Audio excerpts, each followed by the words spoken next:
Saya yakin kalau suatu saat angin politik berubah, maka yang kita anggap hari ini kriminal barangkali akan menjadi pahlawan. Atau sebaliknya, karena begitulah sesungguhnya politik itu.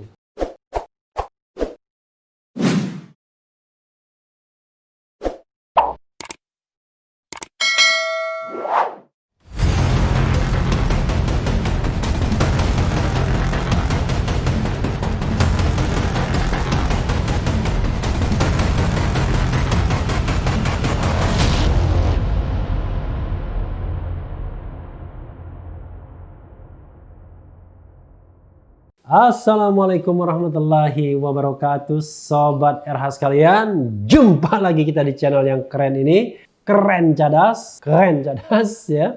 Kita masih lanjutkan soal pembubaran FPI yang sudah bermimikri menjadi Front Persatuan Islam, sebelumnya Front Pembela Islam ya. Ya, daripada dibela lebih baik disatukan, mungkin itu maksudnya ya.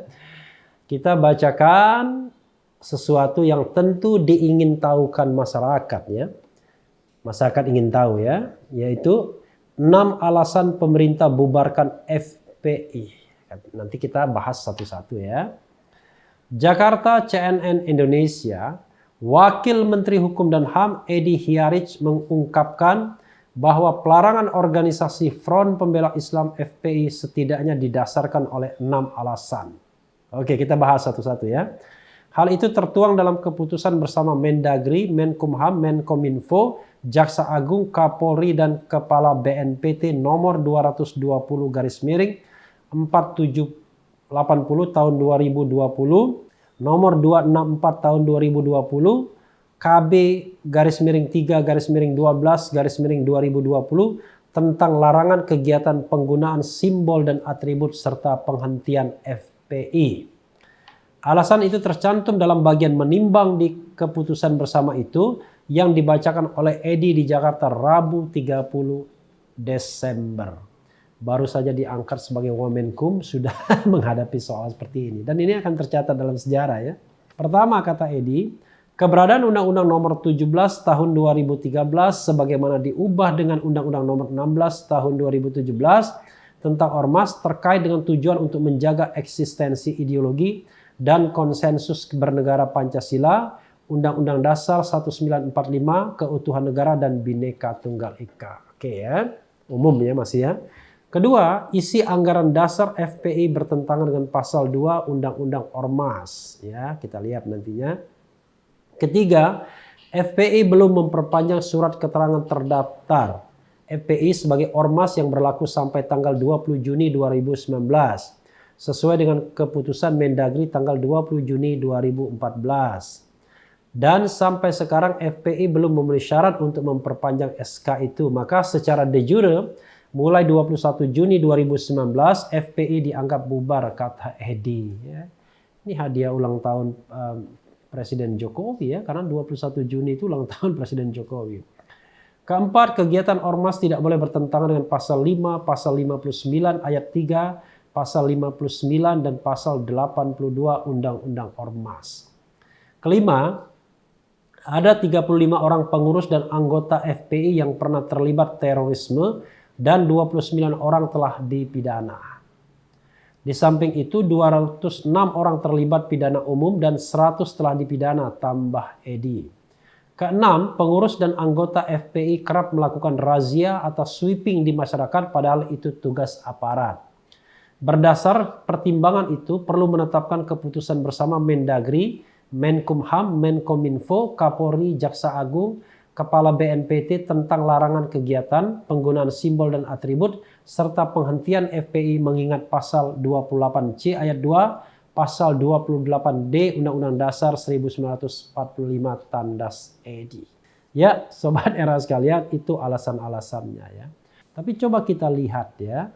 Pertama, bahwa keberadaan Undang-Undang Nomor 17 2017 sebagaimana telah diubah dengan Undang-Undang Nomor 16 Tahun 2017 tentang Ormas terkait dengan tujuan untuk menjaga eksistensi ideologi dan konsensus bernegara yaitu Pancasila, Undang-Undang Dasar 1945, keutuhan negara NKRI dan Bhinneka Tunggal Ika.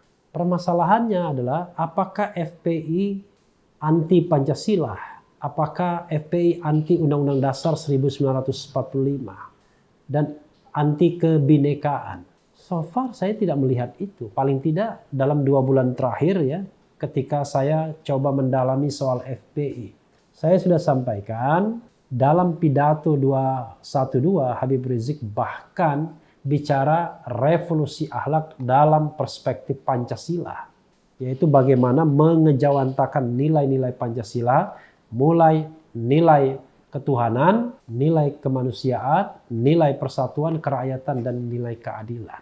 Itu dia pidatokan dan pidato lengkapnya bisa dilihat, ada jejak digitalnya. Sama sekali tidak ada pertentangan dengan Pancasila. Tujuan atau keinginan Habib Rizik misalnya yang bisa dikatakan sebagai representasi dari Front Pembela Islam. Bahkan Habib Rizik dalam tanda kutip seolah-olah mempromosikan kembali Pancasila.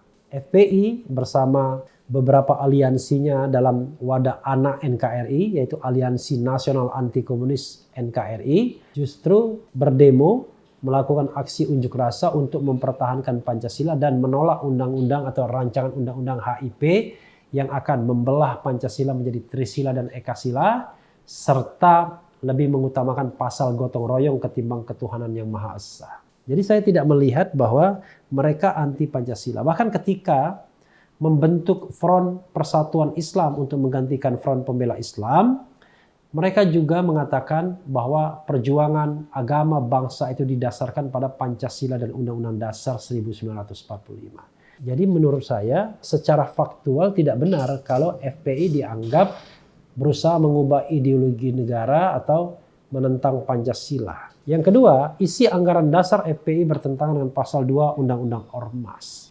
Mengenai anggaran dasar ini, kita tahu bahwa ada negosiasi antara pemerintah dan FPI ketika mendaftar.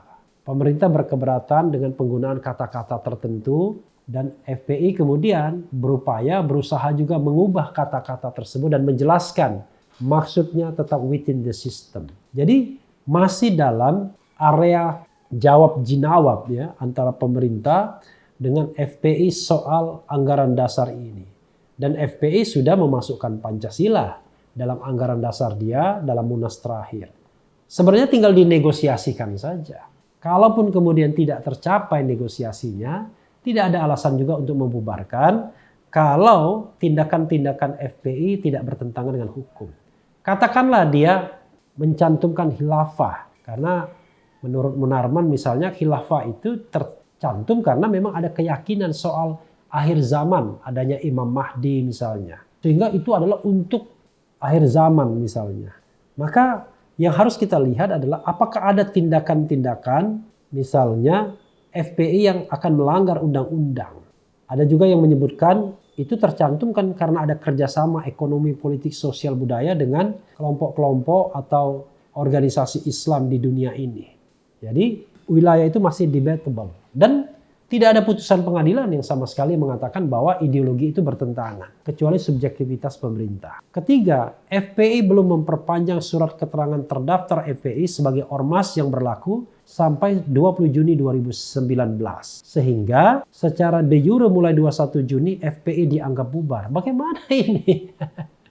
Eksistensi sebuah organisasi tidak tergantung pada adanya SKT atau tidak. Kita tahu bahwa undang-undang mengatakan ada 2 bentuk ormas itu. 1 ormas berbadan hukum, 2 ormas yang tidak berbadan hukum.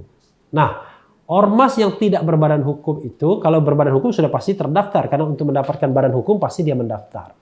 Ormas yang tidak berbadan hukum itu, ada yang terdaftar, mendapatkan SKT di Kementerian Dalam Negeri, ada yang tidak.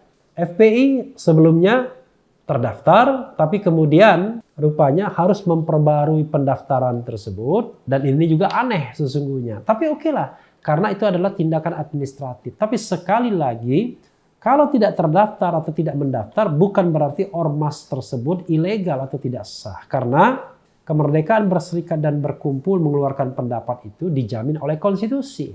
Hanya kalau dia tidak terdaftar di pemerintah, maka dia barangkali akan mengalami kerugian-kerugian dalam tanda kutip, misalnya tidak mendapatkan bantuan pemerintah, tidak mendapatkan misalnya kalau ada pendidikan dari pemerintah, diajak ke luar negeri oleh pemerintah dan lain sebagainya. Coba cek, selain FPI misalnya, banyak sekali organisasi yang tidak tercatat, bahkan membuat akta notaris saja tidak.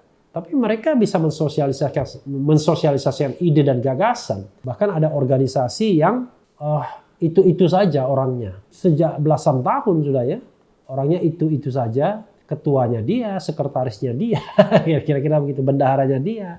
Tapi organisasinya tetap eksis. Jadi terlalu mengada-ada diktum yang ketiga ini. Lalu diktum keempat, kegiatan ormas tidak boleh bertentangan dengan pasal 5, pasal 59 ayat 3 dan pasal 59 dan pasal 82 Undang-Undang Ormas. Ya memang, tapi kita harus lihat juga ya ketentuan pasal tersebut apakah dilakukan FPI atau tidak. Karena itu kan berisi larangan-larangan yang nanti bisa kita lihat dan kita bisa bacakan. Dalam kesempatan ini saya harus buka layar lain, tapi intinya adalah bahwa pasal-pasal tersebut adalah larangan-larangan bagi ormas. Ya tinggal dinilai saja apakah FPI melakukan tindakan-tindakan tersebut, dan itu harus based on putusan pengadilan yang berkekuatan hukum tetap harusnya untuk menilai bahwa mereka melakukan tindakan-tindakan tersebut. Lagi pula, kalau mereka melakukan tindakan-tindakan tersebut, kita juga harus melihat apakah itu dilakukan oleh perseorangan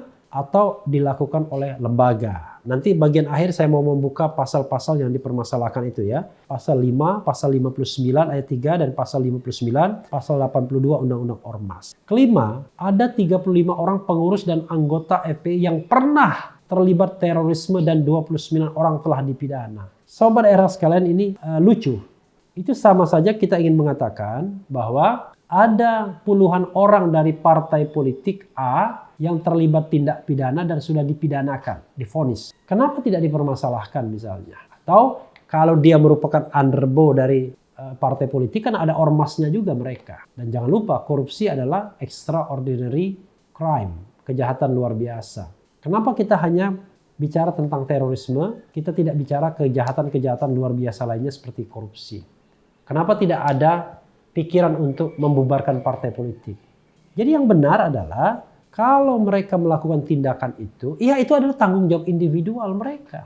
Kecuali bisa dibuktikan bahwa itu adalah ideologi, itu adalah perintah, itu adalah keinginan organisasi. Dengan kata lain, bisa kita katakan bahwa FPI adalah organisasi terorisme. Tapi kan belum ada putusan pengadilan yang menyatakan hal demikian. Baru subjektivitas pemerintah saja. Dan apa urusannya dengan orang yang belum dipidanakan? Kita berlaku azas presumption of innocence. Mereka belum dipidanakan. Kalaupun mereka dipidanakan, apakah mereka bertindak secara individual? Apakah atas nama kelompok? Misalnya, menteri yang korupsi. Apakah atas nama individual atau atas nama kelompok? Pasti partai-partai politik mengatakan, wah itu tidak, itu oknum. Tidak ada kaitannya dengan partai politik. Walaupun banyak yang menduga korupsi yang dilakukan aktivis partai politik itu untuk mendanai kegiatan partai politik. Isu santer belakang ini adalah untuk mendanai pilkada. Jadi sobat era sekalian, marilah kita bersikap adil.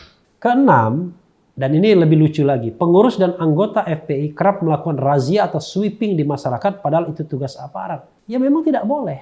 Tapi razia dan sweeping yang mana yang dilakukan FPI? Dan apakah itu sudah ditindak sama aparat atau tidak? Atau jangan-jangan malah dibiarkan aparat. Sebagaimana dikatakan Munarman, sering mereka dipancing seperti itu. Dan ternyata di belakang ada negosiasi-negosiasi. Itu dikatakan Munarman, saya hanya mengulangi saja. Nah, pertanyaannya adalah, kalaupun sweeping dan razia itu dilakukan dan itu bukan tugas FPI, maka dua hal. Pertama, apakah itu sudah ditindak, mereka yang melakukan itu. Dan kalaupun ditindak, sekali lagi, itu perbuatan individual, bukan perbuatan organisasi, sehingga oknumnya yang harus dihukum, dan harusnya organisasinya tidak boleh diapa-apakan. Dan yang kedua adalah, tidak hanya FPI yang melakukan sweeping atau razia. Ada organisasi lain yang juga melakukan sweeping atau razia. Terutama kepada mereka-mereka yang berbeda pendapat dengan penguasa. Jadi, paradoks yang ingin saya share itu, FPI melakukan razia di tempat-tempat maksiat yang menjual minuman keras, pelacuran dan lain sebagainya, terutama di bulan Ramadan pada zaman dulu.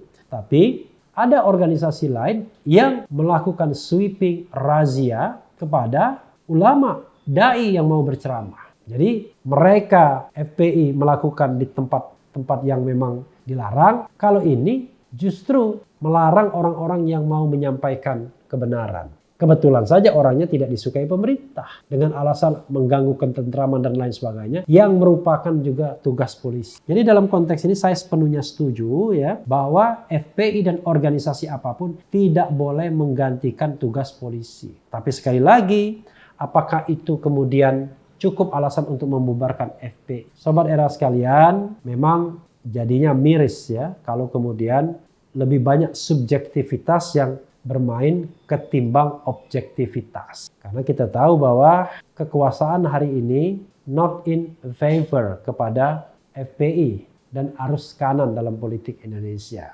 Nah, harusnya pemerintah seperti saya katakan harus bersikap ya, bertindak lebih bijaksana. Ini saya bukakan sedikit ya mengenai pasal yang dipermasalahkan tadi, yaitu pasal 5, pasal 59, pasal 80 ya. Jadi sekali lagi tidak bisa menegakkan hukum dengan subjektivitas tinggi ya. Harus jelas. Nih pasal 59 ayat 3 mengatakan ormas dilarang melakukan tindakan permusuhan terhadap suku, agama, ras, atau golongan. Apakah FPI melakukan itu? Ada keputusan pengadilan yang sudah menyatakan bersalah. Apakah itu adalah tindakan organisasi atau tindakan orang per orang? B. Melakukan penyalahgunaan penistaan atau penodaan terhadap agama yang dianut di Indonesia. Apakah melakukan itu? Apakah juga sudah ada putusan pengadilannya? Sebagaimana yang terjadi terhadap mantan gubernur DKI misalnya. C. Melakukan tindakan kekerasan mengganggu ketentraman dan ketertiban umum atau merusak fasilitas umum dan fasilitas sosial dan atau melakukan kegiatan yang menjadi tugas dan wewenang penegak hukum sesuai dengan ketentuan peraturan perundang-undangan. Ya sekali lagi, apakah ada putusan-putusan pengadilan yang sudah mengatakan dan menyatakan mereka bersalah melakukan tindakan-tindakan seperti itu? Termasuk juga ini melakukan kegiatan separatis yang mengancam kedaulatan dan juga mengembangkan serta menyebarkan ajaran atau paham yang bertentangan dengan Pancasila. Jadi Sobat Era sekalian, sekali lagi saya ingin mengatakan dalam menegakkan hukum itu tidak boleh subjektif. Harus jelas, tegas pada bagian mana hukum itu harus ditegakkan. Apakah itu untuk perseorangan, apakah itu untuk kelompok, apakah akibatnya penghukuman terhadap orang atau penghukuman terhadap kelompok atau organisasi. Ya mudah-mudahan negara kita akan semakin baik. Saya yakin kalau suatu saat angin politik berubah, maka yang kita anggap hari ini kriminal barangkali akan menjadi pahlawan. Atau sebaliknya, karena begitulah sesungguhnya politik itu. Tidak ada yang pasti. Karena variabel politik itu adalah variabel yang sangat relatif.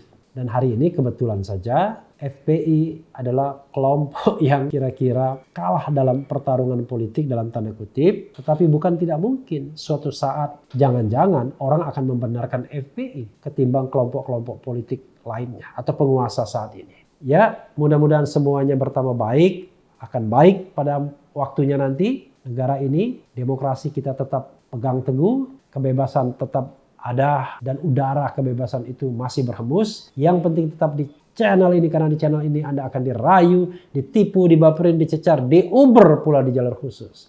Karena channel ini adalah channel yang mengancam, memeras, dan membenci. Jangan lupa subscribe, like, comment, and share.